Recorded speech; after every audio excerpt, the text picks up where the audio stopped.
Welcome to Negotiating Happiness, the show that helps you find happiness, success, and balance in your work and life. I'm Adriana, your host for this journey into entrepreneurship and personal growth. We're broadcasting live on 107.7 and 105.3 FM in New Orleans as part of the United Public Radio Network. We explore the latest strategies, insights, and stories from successful entrepreneurs and experts. From managing stress to building a thriving business, we've got you covered.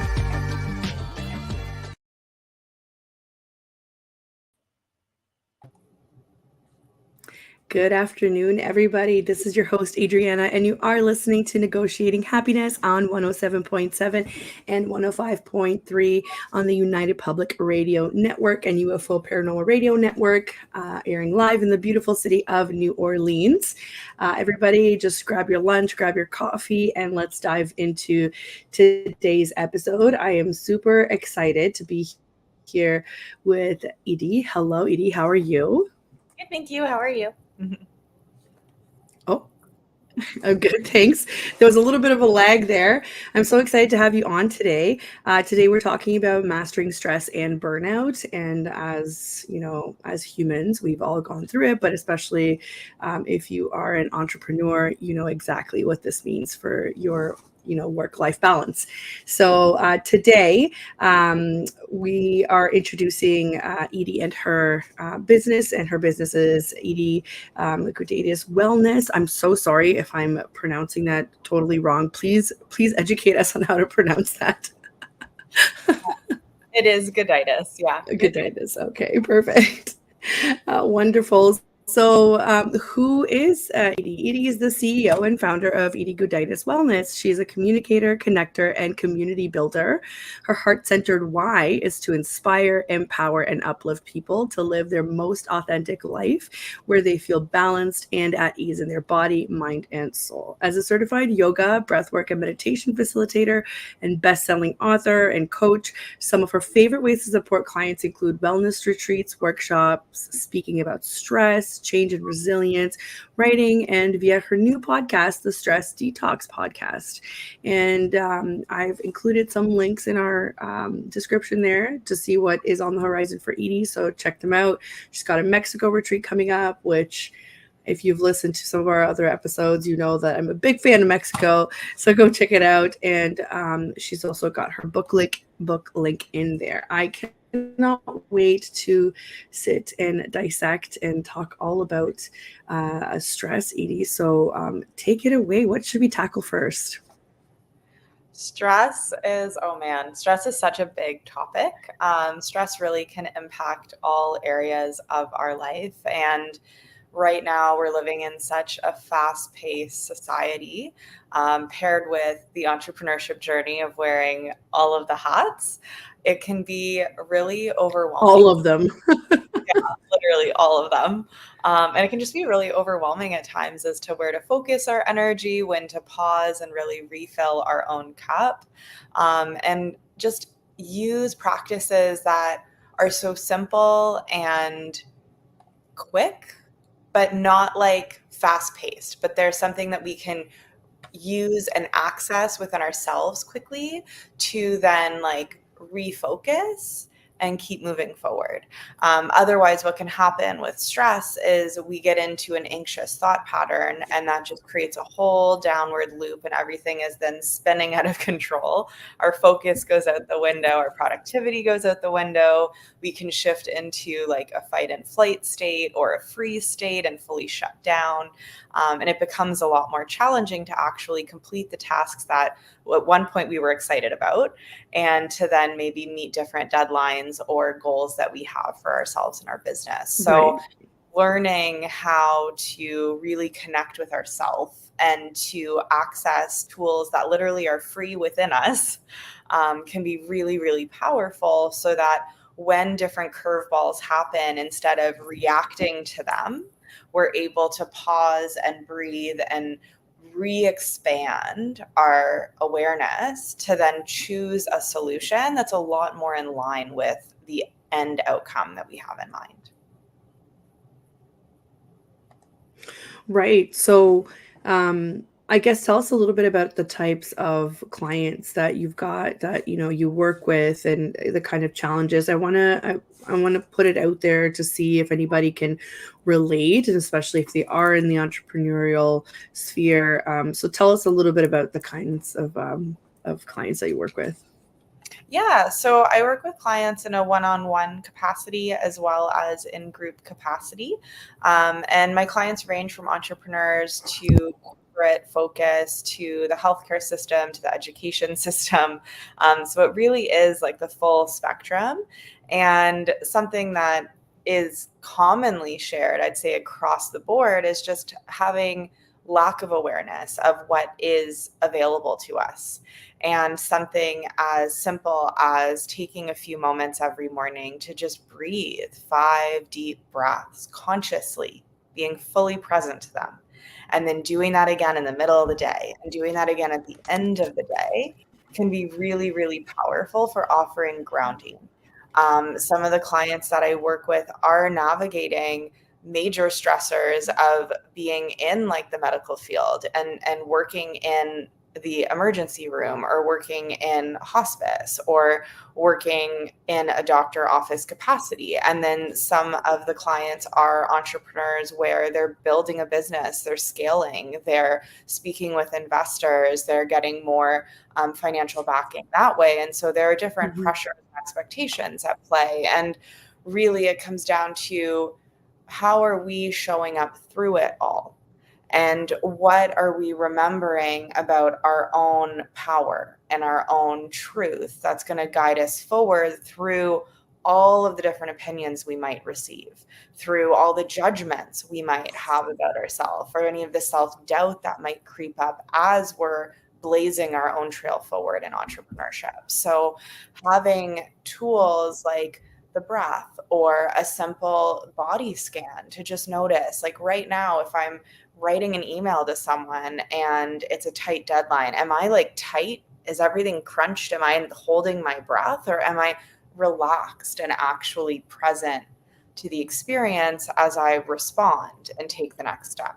So having check-ins can be really, really powerful, again, to bring us back to presence, to bring us back to our center, which is our place of power and our place of then creative ideas that allows us to move forward and make impact that we want to make. Does that answer your question? Right. And yeah, no, it completely does. And I can relate to a lot of it, right? Especially when there are, client interactions or deadlines. You not only feel mentally stressed, you're physically stressed as well. And sometimes we don't know how to assess that, right? And for somebody that, I'm sure you have experience with this, but for somebody that has ADHD, right? Sometimes I feel like I can mix the two up of what's happening. Am I just, having racing thoughts, or am I really experiencing stress, and how do I kind of complete the cycle of that so I can get over it? So what are some of the ways that people don't think that stress creeps up on them, but they do? What are tell us some Yeah. of the tricks to watch out for. Yeah. So how the stress cycle works, just at a high level, we have our level of awareness. Let's say we're just like walking. I don't know. I like to use this example. We're walking in a meadow. So just imagine you're walking in a meadow and it's a beautiful sunny day and you're just happy and walking along, taking in the scenery. And then you see a bear. And all of a sudden your response spikes because you're on high alert. There's a potential threat and you need to make sure that you're safe. And then you get closer to the bear, you realize the bear is actually not a bear, it's a rock.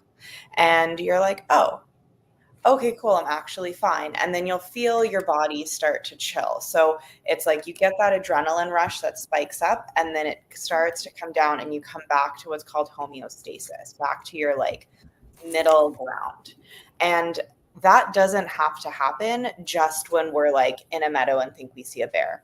That same response is happening when we're thinking, when we're just walking Right. around in the everyday world. So if we're like creating something new and we're really excited, but then we see something on Instagram and we see that someone else has done it. And then we get into our head of like, well, who am I to do that? I don't know what I'm doing. They did it so much better than me. What's the point? And then we just spiral. All of those thoughts that are like self-doubt and judgment and negativity, all of that is then firing in our brain. I'm not enough, which is translating to like, I'm being chased by a bear. I'm being chased by a bear. So all of the negative thoughts are literally spiking this similar reaction in the body. And the more we succumb to the fear, the more we're having these little shots of adrenaline moving through the body that are keeping us then in this state of like high alert, fight and flight, and like protect defense mode, which is totally creating tunnel vision. So then we're not able to see, okay, cool, they've done it. That's amazing. They're showing me what's possible. So how am I going to create and share this with the world? Because I'm totally different. And so it can get really tricky. Mindset is like, I would say number one with recognizing it when we tune into the body. Our body is often the quickest way in because we can notice, oh, wow, my shoulders are up here and I'm not breathing. And then that's an indicator, okay, let's soften the shoulders, deepen the breath. And what the heck am I thinking right now? Oh, my thoughts are like way over here. So let's come back to presence again. And like, what is actually a productive, creative, truthful thought? And so that's a really sneaky way that stress creeps up. And that over time, when we have these constant thoughts, and then with that, we're in an environment where there's so much information. And then with that, we're in an environment where maybe when we were kids, there was a lot of turbulence and we didn't have tools, we didn't have resources to properly express what we were feeling if we felt scared. So then we've had these different masks or shields that we've taken on to protect ourselves in our environment, on top of then navigating life and all of these other everyday things, and then our thoughts on top of that. So then that can compound, and that creates more of what a lot of the world is navigating, which is chronic stress, which is where we're just constantly living in this state. And we don't realize it till maybe we go on a yoga retreat. And then all of a sudden it's like, oh, I'm going to just chill for a whole afternoon, or I'm going to go to a yoga class and like chill for 5 minutes in the ending posture of Savasana. And wow, I didn't realize I was so wound up because now I feel so relaxed. You know, the irony of it is that when you're stressed out and you're talking about, I'm going to chill out for the rest of the afternoon, we're most likely stressed out about time. And that never occurs to me to just say, I'm so stressed out, I just need to chill. My brain goes, I'm so stressed out, I just need to push through and do all of the things so I can stop being stressed. And it's such a counterintuitive response to what actually needs to happen. And I'm sure lots of people can relate to this.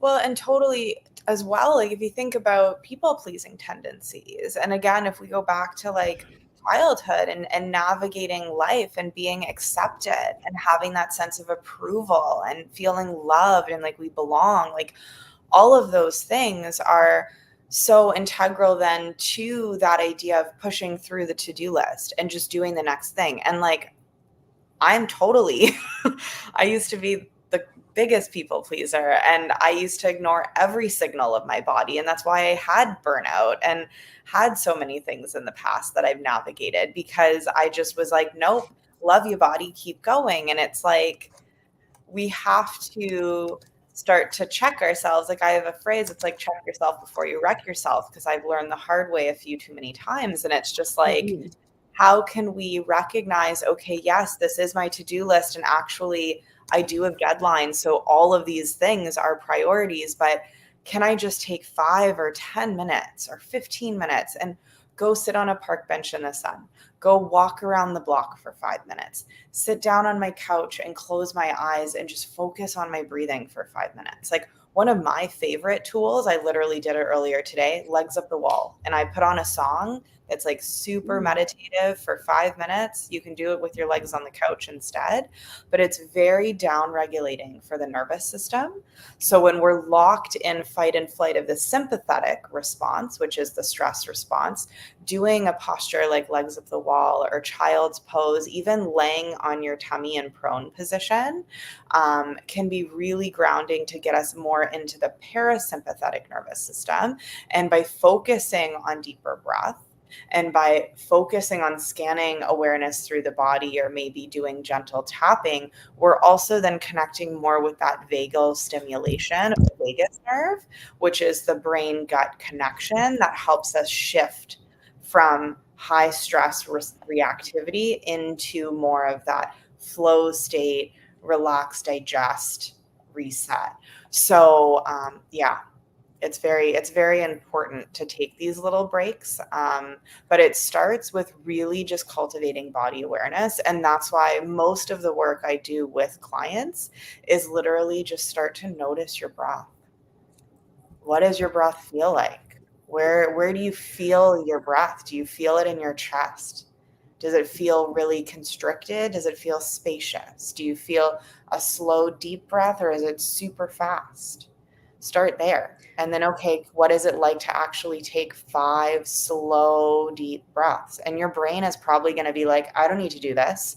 And you're going to do that like 20 times. Bring it back to the moment. Come back to your breath. But that practice over time, we're then tending to our body and we're training ourselves so that when things hit the fan, we can remember, oh, right now I need to breathe. If I just take a couple deep breaths, that's going to help me. Even if it doesn't bring me all the solutions, it's going to at least give me space. So I'm not just moving on autopilot reactivity instead of coming back to the present moment.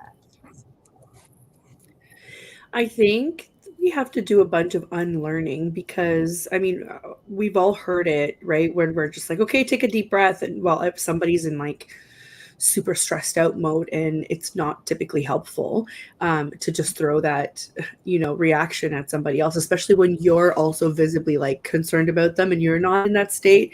It's kind of like you're just passing around like jumbled up chaotic energy between one to the other. So I think we have to do a little bit of unlearning of what, movies have done. And I feel like a lot of the times movies and TV shows have made kind of comedy of this whole, okay, take a deep breath.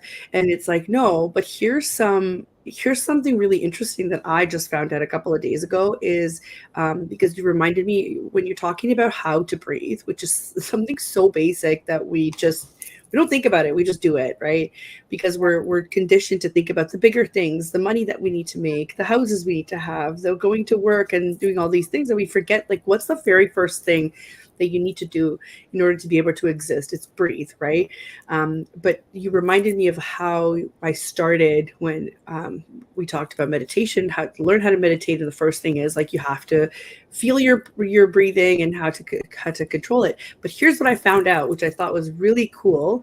And scientifically, it links us even more. I mean, if you don't believe, mind over matter or like vice versa or whatever, then, that's a whole other conversation or a whole other research project that you need to do. But it just shows how much more connected we are physically, between mind and body at a cellular level, because they did a bunch of studies. And I'm terrible host for not remembering what the study was, where it was from, but I'm sure we can look it up, where they studied brains, and the people who meditated regularly had more waves in their, like, physically the brains looked different than the brains who do not meditate, do not practice any sort of mindfulness activity, where they're a lot more smooth. So I guess the more curvature, the more, form and shape that it takes, the healthier the brain is, because the brain is a muscle, right? So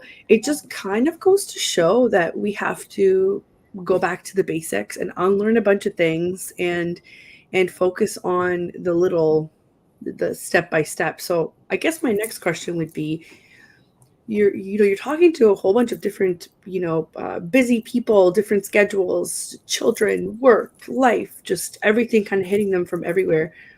aside from what you've already mentioned in breathwork, what are some of the tricks that, not tricks, but very practical tips that you can give somebody to say, I'm going to start taking my stress more seriously because I know that stress kills. So how can I start today to make a difference?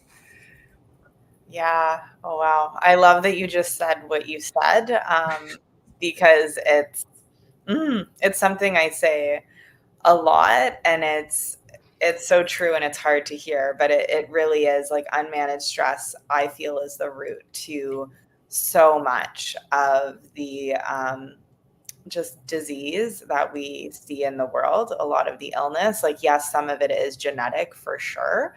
Sure. And a lot of it too is so related to stress, whether it's environmental stressors or the mental component and not having tools to manage. So, my tools for like go-to tools for everyday life, I honestly, like, yes, number one, notice your breathing. Number two, start to do body scans. It sounds crazy, but just start to scan awareness through your body and notice how you feel. Like, as you drink your cup of coffee, are you just downing your cup of coffee and not even aware of what it tastes like, if it's hot, what the smell is? Or are you able to be present with the cup of coffee so that when you're drinking it, you actually notice the sensation and you notice the experience Right. of it? I'm not saying take 10 minutes to drink a cup of coffee. I'm just saying, when you're writing your email and you pause to have a sip, pause long enough to notice, how does this feel? Again, how is my body in this moment? So that's one thing I would suggest. And you can do that when you're brushing your teeth, when you take out the garbage, when you have a shower, while you're washing the dishes. Just take a moment to become more curious to your physical environment, like your body, while you're doing whatever you're doing. That's like number Mm-hmm. one. Mm-hmm. Mindfulness really is said to be the pause between the stimulus and the response. So taking that moment to pause can actually give so much more information and insight to yourself as to what is happening and what tool maybe to use next. So if you notice that as you're writing an email and you have a sip of coffee and you're just like, I'm not here, I'm like so stressed, then another tool to use, notice, again, pause. Number one, pause. What are three things that you can see in your environment? So if you look up from your computer, just take a second and notice, what are three things you see in the space you're in? And then what are two things you can hear? What's a sound that's closer to you? What's a sound that's further away? And then from there, what's one thing you can feel? And it might be your breath. It might be sitting on a chair. It might be, if you're outside, feeling a breeze on your skin. And so notice that. That then helps, again, communicate with your body that you are safe in your environment. And if there's something in your environment that is triggering stress, then that's an indicator for you maybe to leave that environment, because that could be adding to what you're feeling right now. So again, it's more information. So that's another tool I would suggest. Another one that's really helpful too is, if you're feeling your brain is super, super busy, do a brain dump. Write it all down.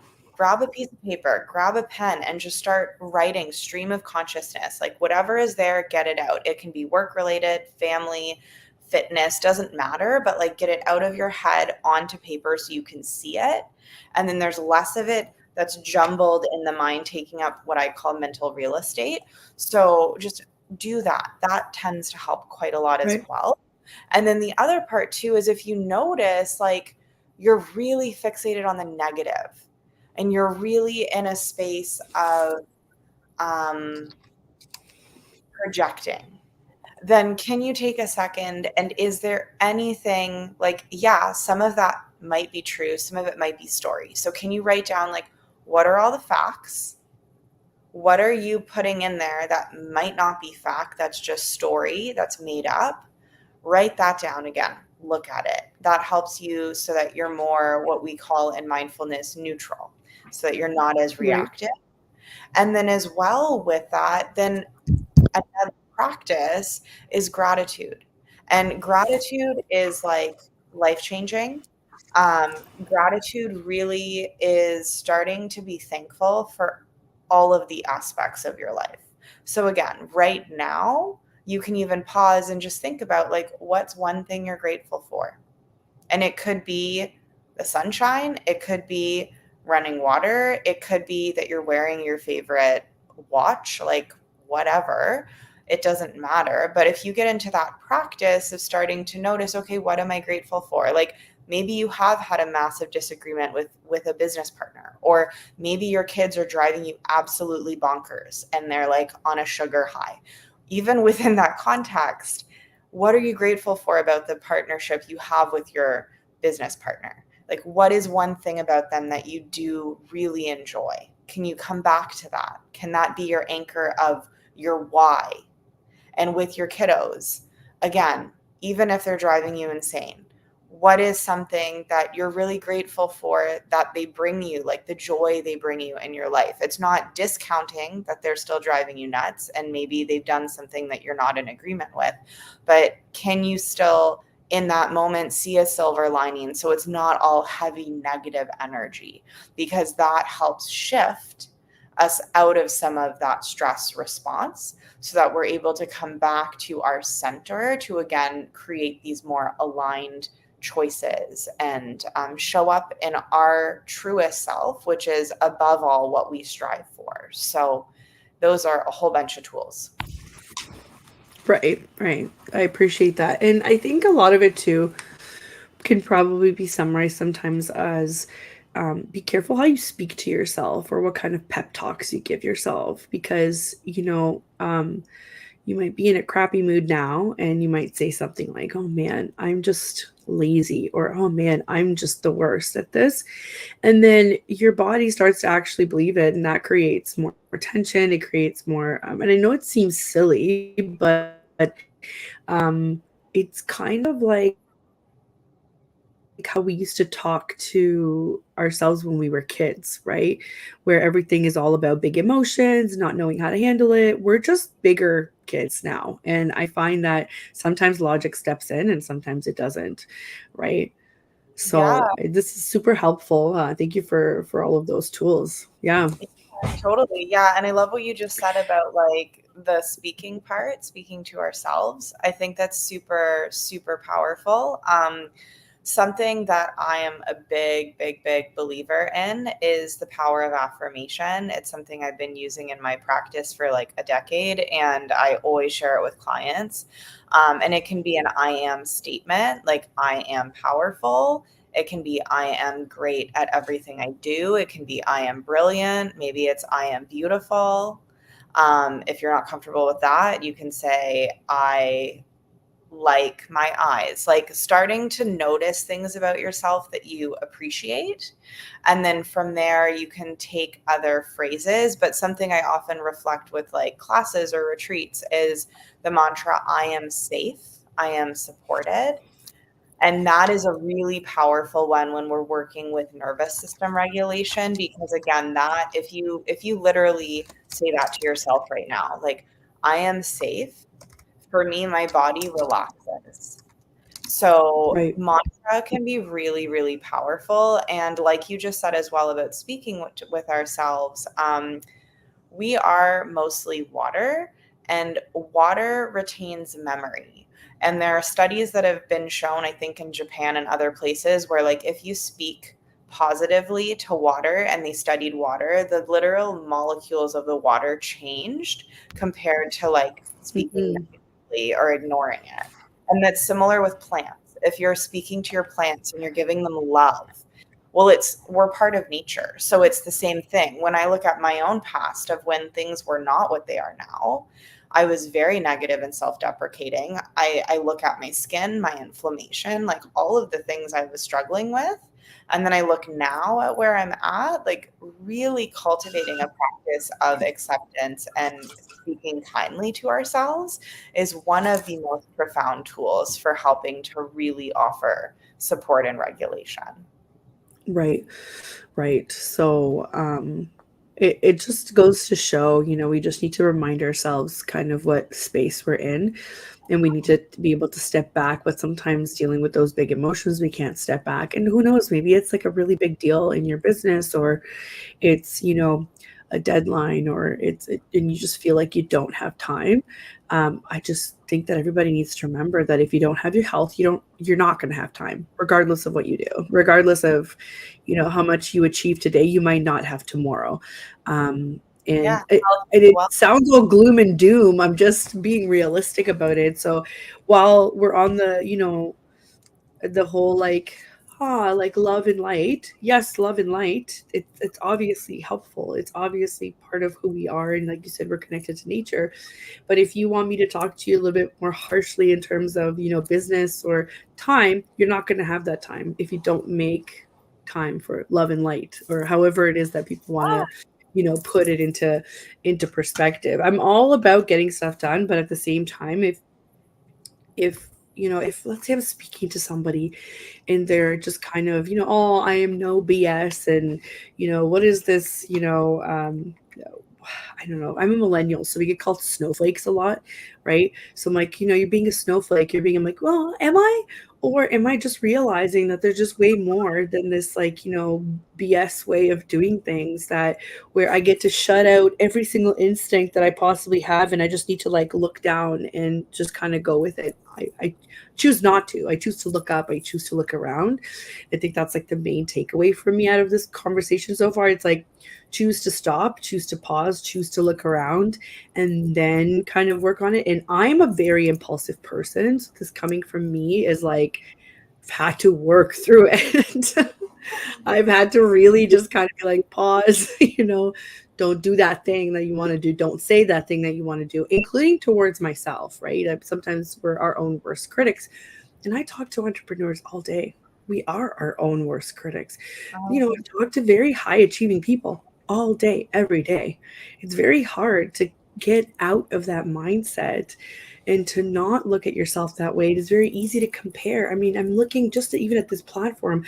We're streaming to, 8, 9 different channels, and it's so easy. Look at this: Instagram, YouTube, Facebook. It's so easy to compare ourselves to other people or to other people's lives, and we forget that sometimes this is all curated. This is what I love about this show, is that we don't edit it, and whatever it is that we say, we take responsibility for, and we put it out there. It's live. Even when we pre-record, it's not edited. It's just a continuous recording that goes on, because this is more of like what real life looks like. Or we talk about the bad parts of our business too. We talk about the stress. We talk about, it's not just about looking educated or knowing like we know what we talk about. It's about having these conversations where we're like, yeah, we get called snowflakes, and and sometimes maybe we get triggered about too many things, but sometimes maybe we're right, because we shouldn't have to go through these systems that were always put in place. Maybe we're the markers of change, right? Sometimes I'm not saying just our generation. I'm talking about different generations as time goes on, right? So, yeah. And actually, something that's coming to mind as you're reflecting all of this as well is, when we're navigating stress, it's not just like look around and take a deep breath. Like, sometimes things are hitting the fan. Sometimes we're really angry and we're feeling a lot of intense emotion. Emotion is energy in motion. It's meant to be processed out of the body. Something that the Nagoski sisters speak to in their book, Burnout, is... I love that book. I have to say, love it. It's so good. And something that they speak to is that when we don't process the full life cycle of that emotion or that response, it gets stuck. It gets stuck in the body. And that's where we get more and more congestion. And using tools like go for a walk. If you're pissed off, get up and go for a walk, or get up and do jumping jacks, or stomp your feet and shake around, or go punch a pillow or yell into a pillow. I don't care. Move the energy, go for a run. Like, there are so many things that we can do to work with the sympathetic response in a way that is healthy, and channeling it out of the body, not projecting it onto someone else or even onto ourselves. And I think that's the part that's really important, because so often we're like, okay, well, I just need to be cool, calm, and collected then. And then we implode. And it's like, no, we don't implode. We're having the full human experience. And some of Right. it blissful and relaxing sunshine and rainbows. And sometimes it's like firecrackers. And it's okay to be both. It's being human. So again, it's noticing with a level of curiosity and compassion and discernment to go, okay, right now, this is what I need. Okay, right now, this is what I need, so that we can be, again, our truest self. And yeah, it's just important that we really harness and tap into that. And that's something, again, that I really work with clients on, is recognizing no emotion is bad. Right. This like common judgment that anger is bad, fear is bad, blah, blah, blah, blah, blah, shame, whatever. And it's like, they're all just emotion. They're all energy. They all have different charges that they carry based on the story we're attaching to them, because really otherwise they're just a frequency.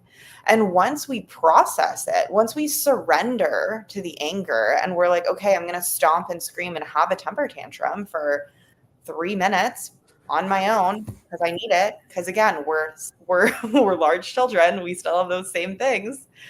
I'm going to feel way better. And actually beneath it, I'm going to notice, oh, I actually feel really disappointed about this experience. And I just feel so let down by myself or by this other party or whatever. And I need to just process this. And now I can feel way more at peace. And maybe it's like, okay, now I can take another step to either speak up about it or to have a conversation where we come to some sort of agreement, and maybe there is a forgiveness scenario that's involved with it. So it's really important that we do work with the emotions, and yeah, that we just honor how we feel, and we give ourselves grace, and also, again, context. So Right. sometimes we're having a conversation with someone, it's not appropriate for us to like rage yell in front of them or at them. So in those Right. moments, it's like, okay, can I be a cool, calm, and collected here and be respectful here? But can I also recognize that I feel like there's a fireworks show happening inside of me, and that when this conversation is done, either I need to take a pause right now and say, I need 5 minutes, or we need to come back to this tomorrow, or conclude the conversation and note to yourself, I now need to go for a walk to move this energy, or I need to go Right. stomp my feet or whatever. Because, or maybe you just need to like furiously write. And as you write, it's like you release, and maybe you're crying as you're writing and you're like, I don't even know what the hell's happening. Why am I crying right now? Why am I having this response? But it's just naturally moving whatever is going on in your body out. Because at some point there was something that happened where you felt threatened, you didn't feel safe. Right. And ultimately we need to move that out. So you come back to like, I'm safe, I'm here, I'm in control, even if the situation feels so far out of your control at the time. Right. Right. So just before we keep going, for anybody that's tuning in, you are listening to Negotiating Happiness, and we are live on the United Public Radio Network and UFO Paranormal Radio Network at 105.3 and 107.7 FM in New Orleans. And some of our shows are also on Roku TV if you want to sit back and watch us on your big screen TV. And I am here with Edie today, and we are talking about mastering stress and burnout. And we just went through a whole list of things on how stress creeps up, what is the stress cycle. We talked a little bit about one of my favorite books, which is Burnout by the Nagoski sisters. And Edie was just telling us on how to practically, after giving us a whole list of tips on how to integrate into our life and how to practically, integrate everything into our schedule. So sometimes if you do need to, take a breather or find a more appropriate moment to deal with it, make sure you do so in order to complete the stress cycle. So that could look like, going for a walk, going for a workout, writing everything out, or just having some reflective time to kind of process, kind of what happened. And I think that's really, really, really important. Before we go on, we have a couple people that have tuned in. So just a reminder, guys, that we are live. So if you have any questions or comments, we're happy to feature anything that's constructive. So we've had a couple people say hi. That's Rehan, and now we've got Julie. Hello, everybody. Thank you so much for tuning in. Sometimes we get guests from all over the world, which is always exciting to see. So just keep in mind that we are taking questions if you have any, and we're also on Instagram as well. And I've said this before. We have a different soundboard for Instagram. I can't put your question up on the screen, but I can definitely read it out. So don't be discouraged if you are on Instagram. And just to go on, Edie, thank you so much for giving us all of this insight. And, it makes me feel a little bit better to hear that a professional agrees with some of the ideas that I have about, like taking the time to meditate or, taking it seriously, because stress does kill in a lot of ways. And you mentioned disease as well, which is, yes, it's a portion of it is stress. A portion of it is genetics. I think and agreeing that we need to do a bunch of unlearning, because we are in this sort of society that says the hustle culture is the best and you're the best if you're a hustler. And I think slowly everybody's kind of realizing that, who are you hustling for? If you're your own business owner, I get it, you're hustling for yourself, but this is something that I touch on with my clients as well. Work with different small businesses, and typically in the service industry, which requires a lot of your time. It's not, I don't typically work with people that have, let's say production or, manufacturing, where other people are dealing. It's typically their time that we're talking about. And I always say, I said, if you can't step away from the business, like the business is running you, you're not running the business. So this has a lot to do with burnout. It's so easy to kind of fall into this cycle of just going, well, if I don't work, I don't get paid, or if I don't work, I can't pay the bills. And I understand this is what everyone does it for, but there are different ways to kind of, like you said, pause and make sure that you complete these stress cycles, and maybe integrate some of these techniques in your schedule, right? Go and take a walk halfway through the day when you're eating your lunch, or whatever the case may be, or you think you're not going to make it to that workout, even if it's half the time that you would normally take, just go do it anyway, right? I'm the worst for that, because I have to have like a whole evening off for me to even be like, yes, I can leave the house and go get a workout in at the gym. And that's not really realistic. I don't need a whole evening off, but I would like to take my time, right? So then I make excuses of, well, I'll have to rush. So that's not helpful, but it would be helpful for my stress levels, right? Yeah. But I just wanted to also touch base on, Edie as an individual. You're business owner, you're an author, you work one-on-one, you run retreats. You seem like you do it all as well. So you're very aware of these struggles, which I can appreciate. You're also speaking from experience. You're not just sitting here selling a course, right? No. Tell us a bit about the happier parts of running it. So I'm assuming that, okay, don't get me wrong, we ran a retreat and it was only for 2 nights, but it was exhausting. However, I found it a lot of fun. Do you also find that a lot of fun? Oh gosh. I like the back end of being a business owner. There are aspects that I really don't mind, and there are aspects that I'm like, this is mandatory for my business to function. Right. For me, like my joy, full body goosebumps. My joy is definitely facilitating retreats, doing the one-on-one coaching support for clients, teaching classes.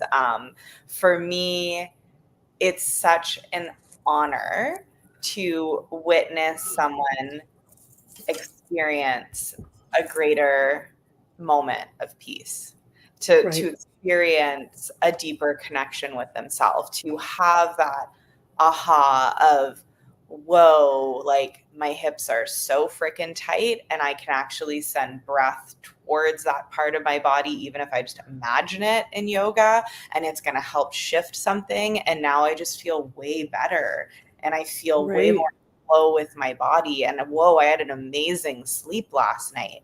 And it's like, yeah, like it it can be that easy. And it's Right. amazing to just share for what has been like the most profound in my own journey of going from the opposite of like so much of crazy hustle and perfectionism and all of the self-doubt, and then also all of the partying and like so many other pieces of like addictive patterns and numbing, whether it was work or working out or dieting or like drinking with friends. Like there are so many things. So shifting from that to this space of so much awareness and responsibility and choosing different practices that might not be the most fun at first, but then you get into it and you're like, oh my God, this is actually so much more amazing because life is not a sprint, it's a marathon. And I learned that the hard way many times. Um, Right.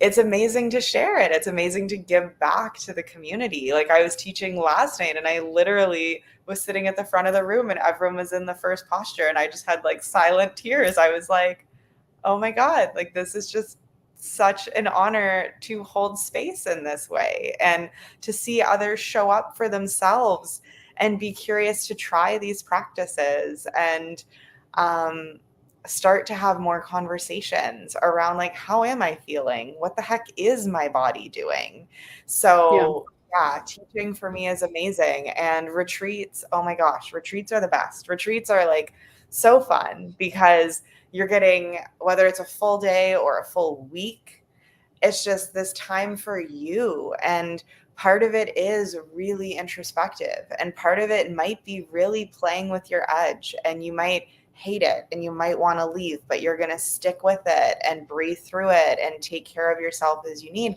And then part of it is really fun because you've gone through that point of what you didn't think you could do. And Yeah. then you did it. Like that's what's so cool. Yoga for me was my access point to meditation and then breath work.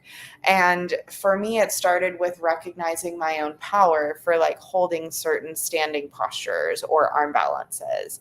And now for me, it's like going through the more activated breath work practices where you're like, this is uncomfortable and I can feel everything moving in my body and I want to just stop.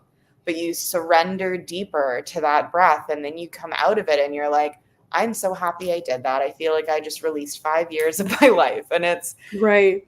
amazing what we can do when we're playing in the space of curiosity. And I think that's the other thing that I've had to learn, which maybe you can relate to with what you just shared. Like, yes, part of the retreat planning process might be stressful and hard, Yeah. and there are lots of different things that we're coordinating.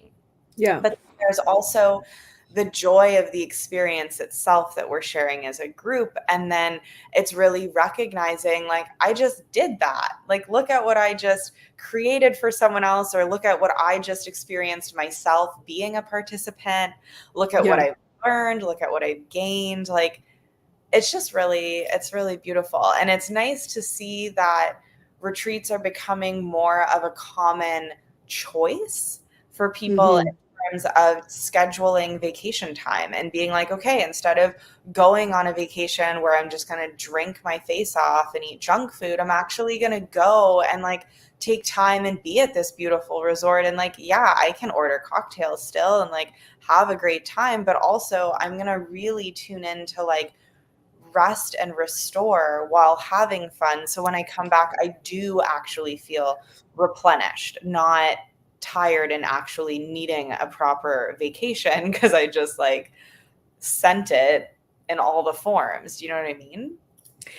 You know, we're just such victims now as victims. We're also the creators, but also the victims of this really high paced, environment where we get exposed to so many things. So instant gratification is so um, needed in order to, get those feel good, feelings. So that also translates into our vacations, right? So like, I don't have time I gotta do a quick vacation. So I'm just gonna go party it up and I'm gonna get all of my fix and all of this and all that. So it's, we take that not just in social media or in our marketing or in our, we plaster so much information at such a high pace that we then end up taking that in our own life too. Like I'm looking at myself, like I have a 4-year-old. I have a lot of friends who have multiple kids, and I don't understand because they have the same amount of time, right? And they're also complaining about the exact same things. They're just probably running at a much higher stress level than I am. And even I am like, I'm pretty stressed out, but I've got, chiropractor appointment. I've got to work. I've got to drop off at school. Then I got to take him to soccer. Then we're starting swimming. Then we're doing this, and this, and this. And then you're like, okay, but at the same time, it's summer. So we got to go to splash pad. We got to go find an outdoor pool. We went camping, and, like we're just like packing it all in there. And I find that we just don't have the time, or we don't think that we have the time, or we don't make the time to just be like, okay, phones off. We're going to stare into a campfire. We're gonna, stick our feet in this river here and like these beautiful mountains and just take the world in, because we've created such a fast-paced environment, and it's so hard for us to walk away. And especially as a business owner, I have made the mistake, and I just said this recently to a client. I don't know if she's listening. Phil, if you're listening, you know exactly what I'm talking about. I said I made the mistake of having one phone. And what this means is that I've given access to I love my clients. This isn't why I'm saying it, but I want people to listen to the whole thing. But I gave them access to my text message, to my WhatsApp, to my emails, and to their own own inboxes. So I have a million inboxes that come through, and they have my DMs in Instagram too, and some of them even have my personal Instagram. So I can no longer just focus on that. Yeah, I can't switch off, because I'm also getting my family and friends that text me or get to me through the same channels. And also when I'm trying to check messages from family and friends, the clients are also going into that space, because I've made that mess. I have literally done this to my life. So this is why it's so much easier to balance, and separation becomes harder. And part of it is just because I don't want to pay for a second line. Do you know what I mean? Like part of it is that it is an expense. And at what point does that expense, like the benefit of it outweigh the expense of the actual line? I don't know. I'm still working on that. I'm still figuring it out. I think soon the benefit might outweigh it. And it's not to say that I don't want to check clients or family or friends. It's just that your mind's supposed to have a break.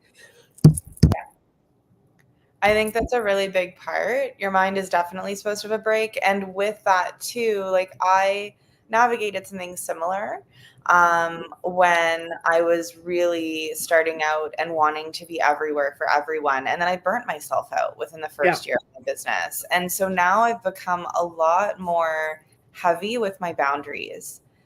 And it's like emails you can access through DMs. And then if I'm working with you one-on-one, then there's a WhatsApp option. But I'm not doing text messages. I've had clients that have my business card, so they have my cell number and they'll text me. And then it's like texting me and emailing me about stuff. And I'm like, nope, it needs to be in one place. Right. Because for me, like if I'm getting text messages coming through that are work related on top of these other areas, it's hard enough to stay switched off for certain points of time. So something I do, which might be helpful for you in terms of, again, and anyone listening, just having the pockets of time for yourself. When you go for a walk, can you leave your phone at home for 5 minutes? That's something I intentionally do, where I'm like, how present can I be for myself? Otherwise, my walk is like my phone is with me. It starts out being for me, and then I'm walking and I'm like, oh my God, I need to post this on Instagram. Everyone needs to see this. And then I'm like, I'm not for me now. It's becoming something else. And part of it is that I want to share it, and that's amazing. And also though, what is it like if once a week I go for a walk, or twice a week, or 3 times a week, or once a day, one of those walks, whether it's 5 minutes or an hour, is without my phone? Can I do that? And for me, that has been a game changer. And also starting to switch off more on the weekend, even if it's one weekend day, because I was not ever switching off. Being a business owner, you're always on your business, but there a way that like one day a week, I was like, you know what? I don't need to be all over these platforms. No one's going to die today. And that's, I think, the main thing I had to remember is we get into this idea that like things are life and death. And that goes back to the stress response cycle of like, oh my God, it needed to all be done yesterday. What the heck's happening? And it's like, hold on. It's not brain or heart surgery.